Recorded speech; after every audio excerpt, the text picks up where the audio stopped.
Hey there, my name is Michaela Sal. I am the Fullerton College men's basketball assistant coach. I'm from Salt Lake City, Utah, living in Fullerton now. My favorite sport is basketball, but I also love golf. I kind of come from a golf family. My little brother's a really good golfer, so he usually kicks my butt. But those are kind of my favorite things, my favorite sports and activities. Kind of getting into chapter 6 now. My biggest takeaway was the function of the muscles, kind of understanding the agonist, antagonist, stabilizing muscles, neutralizing muscles. I thought that was a really important thing to understand moving in and kind of relating it to sports. The movement that I'm analyzing for my project is a basketball jump shot. So the reason that that's important is basically mostly through training.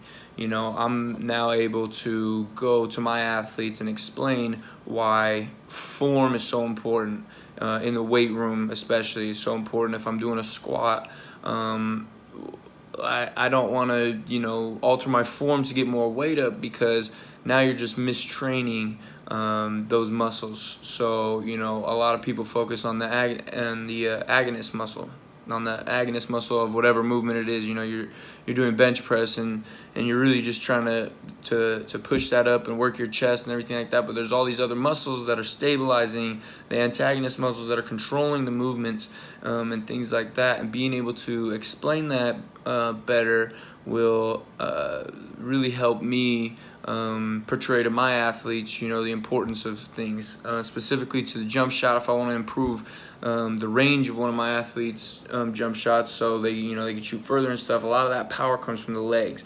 And when working the legs, lunging or squatting, things like that, it'll be important for me to teach the proper form and explain why proper form is so important, and that actually doing less weight with perfect form is much better for you. It's much better for your joints, first of all, but in a muscular standpoint, it's training those muscles in a better way, because it's training all aspects of the muscles, and in that particular movement, the agonist, antagonist, stabilizing muscles. Injuries, as far as injuries go, basketball is a fast pace. It's a contact sport, so a lot of those common injuries are common in basketball. All of them, basically: contusions, sprains and strains, cramps, everything like that we experience. But I guess what we most commonly see is the daily onset muscle soreness.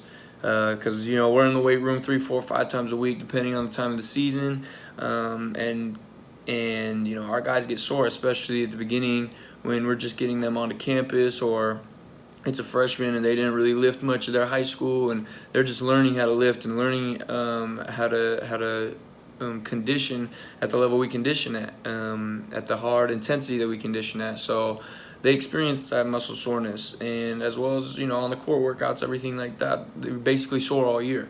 So understanding that and going through that, it's important for us to kind of manage it, managing that soreness, because at the end of the day, we want our guys to be performing at their peak come game time.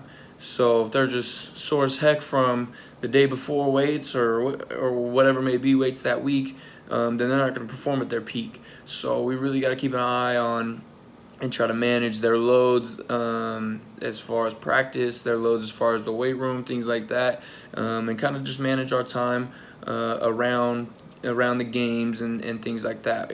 We have a year-round weightlifting program that we really dial it back and just maintain during the season to try to combat that a little bit.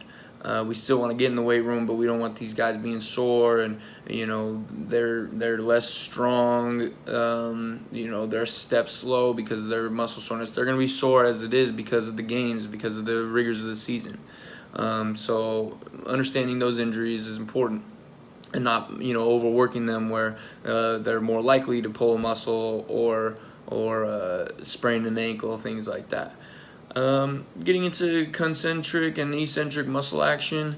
Basically, concentric muscle action is the shortening of the muscle in tension, and eccentric is the lengthening of the muscle in tension.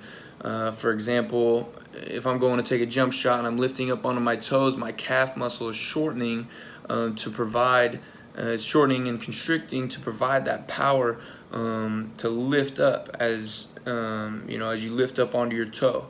So that's the shortening aspect of it. And you may jump, or you may just be, maybe it's a free throw and you're not jumping, but that muscle is still providing that power for your body to lift up. Now the eccentric part of that motion is when you're coming back down. So the calf muscle, as you go from toe to heel, the calf muscle is now lengthening in order to control that movement down, so you're not just collapsing to the floor. So you're able to stay under control and then make your next movement out of it. That's just a kind of a basic explanation of the muscle actions. I appreciate you listening to this, and I hope everybody has a great week.